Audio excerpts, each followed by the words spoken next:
Phi Sigma fraternity. I'd like to thank you all for coming here today. I hope you're all doing well.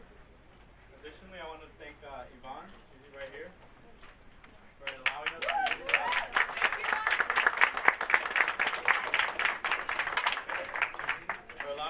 use the Latino Culture Center for this event today.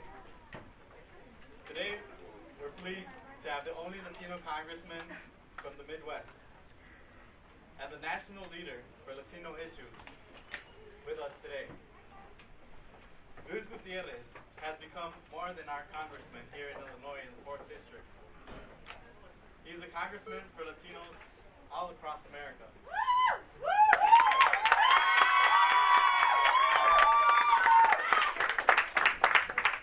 From debating anti-immigrant leaders on shows like Meet the Press, to being the original sponsor of comprehensive immigration reform.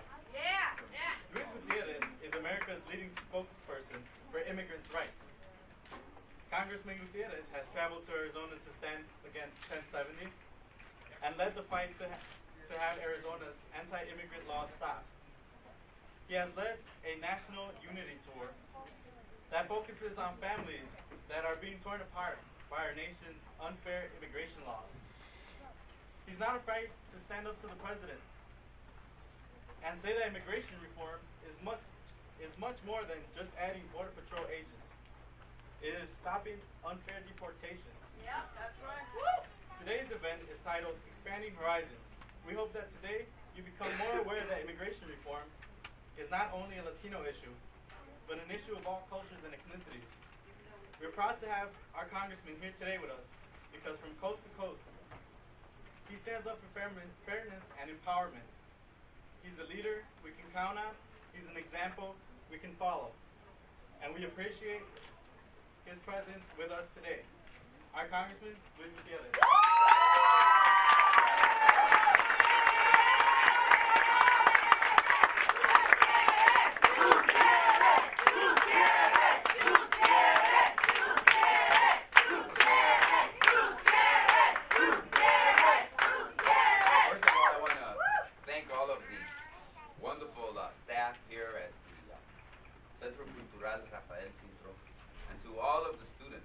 At the University of Illinois here at the Chicago campus.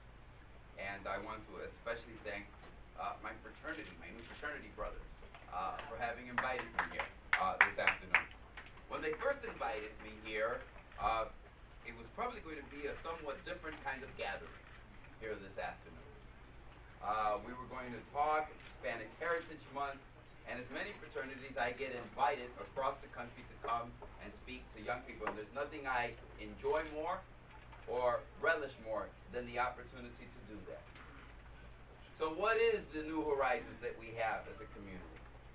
We have a community that is growing in population, but not necessarily growing in power and influence that equate that growing population. We have 1070 in Arizona. We have those that wish to change the Constitution of the United States to eliminate the 14th Amendment.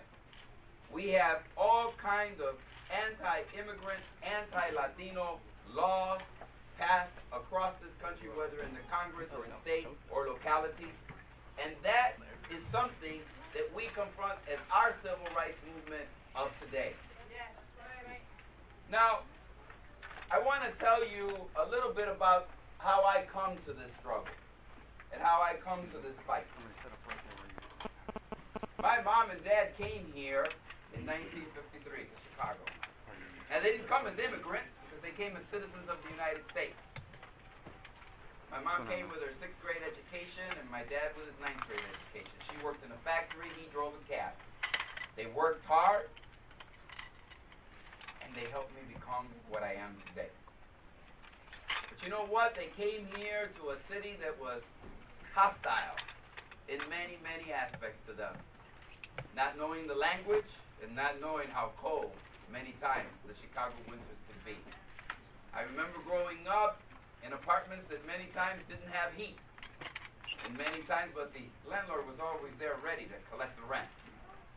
And I remember a Chicago in which My parents always dreamed of returning one day to Puerto Rico. Eso es todo lo que hablaba. ¿Cuándo vamos a regresar? Vamos a ahorrar el dinero para que podamos regresar a nuestra patria. And you know, when I was 15 years old, that's exactly what they did. They packed their bags, they bought a brand new Chevy, some French provincial furniture, put some plastic on it, and moved back to Puerto Rico. And you know, I lived in that classic Latino household, right? That we all have come to understand. My parents only spoke Spanish, and I only spoke English. So they'd say, Luisito, a la tienda a comprar leche. And I'd say, can I have a nickel for a Coca-Cola? So we had that. You know, the interesting thing is, I understood everything they said, they understood everything I said, and we communicated excellently. And then they took me back to this little town of San Sebastián del Pepino, in the mountains of Puerto Rico, and I was 15 years old. Y ustedes saben lo que es ser adolescente, ¿verdad? In English it's a little harder, right? Adolescent. But en español se entiende la palabra. Adolescencia viene de dos palabras, dolor y ciencia. La ciencia del dolor. Well, we all understand that that's what adolescence really means. It is the science of pain. And here I was, taken out of my comfort, where I had friends and school, and I understood the idiosyncrasies and the language and the culture. And they took me to this little town, and I went to go to school, and the teacher said, ¿Y cómo tú te llamas? And I thought to myself, well, which one of them should I mean, in first grade I had a name, and third, and every year my name, it was Gutierrez, you know, I mean, every year it seemed to change. So I kind of said, Louis Gutierrez. Everybody started laughing. But that was my name. And I remember as he sent me home, because he said, ¿Y tú no tienes madre? And don't you have a mother? I didn't understand that your full name in a Latin American country is your father and your mother's maiden name. And I looked at him confused, kind of saying, why is he talking about my mother? That's something very, very serious. Anyways, he sent me home. I asked my mom, mira que dice que si yo no tengo madre. My mother explained it to me. And she said my name was Luis Vicente Gutierrez Olmedo. I thought to myself, that's a pretty nice name. Luis Vicente Gutierrez Olmedo. And the more I said it, because in adolescencia, one of your favorite friends is the mirror. For all of you who remember being adolescent. And I said, Luis Vicente Gutierrez Olmedo, and I was so happy. Because it was this wonderful new name that I had finally discovered. I went to school the next day. I went to a young girl in the corner, and I walked up to her and I said, Hola, mi nombre es Luis Vicente Gutierrez Olmedo. And she raised her hand and she said, Mister, that's what they call teachers in Puerto Rico, el gringo americano me está molestando. And you know, everyone in the classroom laughed, just as you have. And I never felt more alone and more isolated ever in my life than that particular moment. I never felt more hurt. And I tell you, there are people who were just like me at that particular point. We said our names funny, we dressed funny, we looked strange, and we were foreigners. And there are many people that come to America who too are ridiculed and laughed and set aside. And more importantly, our government divides their families, something that they never did to me. And so there were people who saw in me something greater and something more important than that strange kid from Chicago. They saw somebody in which they wished to invest their friendship and wished to extend a helping hand. Y tú sabes que nosotros como latinos, este es nuestro momento de extenderle la mano a aquellos que necesitan nuestra ayuda. It is our moment to extend that hand. Now, you know, on immigration reform, people say, well, it's not just a Latino issue. And people say it's ugly out there, Luis. And I say to you, if it were 1850s, 1860s, and we were in Boston, they would be talking about those hungry, ignorant criminals who come here to undermine our society with their Catholicism and their Pope and their priests. And they would be referring to the Irish. And if it were the turn of the century, we could pick up the New York Times and read an editorial that would say, only by the rule of law could we help to contain these people. And they'd be referring to Italian immigrants. They were wrong about the Irish, they were wrong about Italians, and they're wrong about the immigrants here today in this country. We all come. So as we celebrate our heritage, our contributions to this country, we must say to ourselves, what is our present responsibility?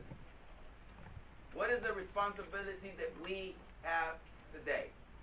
And I suggest to you that we have a responsibility to extend a hand to those that are suffering because of the cause of government and because of what government does to them. A lot of people are frustrated. They say, well, we marched. We went and we voted unprecedented numbers in the last. And the president said to us, if you elect me in the first year of my administration, I will bring and enact comprehensive immigration reform. And it didn't happen. Well, let me suggest to you, the reason women have the right to vote in this country, because there were those women who refused to take no as an answer. The reason that African Americans can sit where they wish on the bus and go to the schools and live where they wish, because there were those who said no. And we too have a responsibility to say no to those who would deny our brothers and sisters, those who have come here to sweat and toil and make this country better. Think about it a moment. There are students at this university, bright, intelligent, worthy human beings, who are going to graduate from this university but will not be able to take that diploma and that knowledge out because the Congress of the United States holds them responsible for the actions of their parents. Let's let the dream students free to live in our society. There are families here today that are being ripped apart. I am tired of seeing soldiers go off to Iraq and Afghanistan only to have orders of deportation against their wives here in the United States. That's wrong.